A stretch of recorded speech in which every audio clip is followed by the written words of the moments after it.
First PBA finals mo, tapos naka-score ka pa kanina. Anong masaya mo sa experience?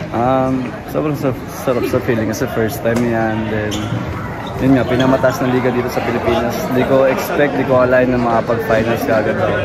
Siyempre dahil sa mga teammates ko sa team namin, talagang solid talaga. Ayun.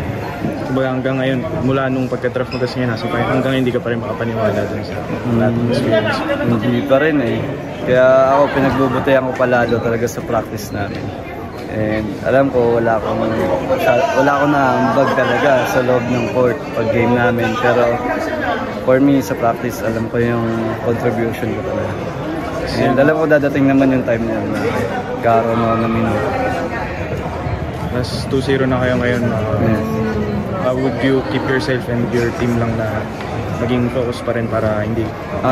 Ayun, pag every game namin, di namin iniisip yung panalo namin. Kumbaga, dun kami sa next step namin. Mag-focus kami sa next game. Kumbaga, huwag maging masyadong komportable o masaya. Kasi hindi natin masabi pwedeng bumaliktad or alam mo yun. Kaya focus kami sa every next game namin.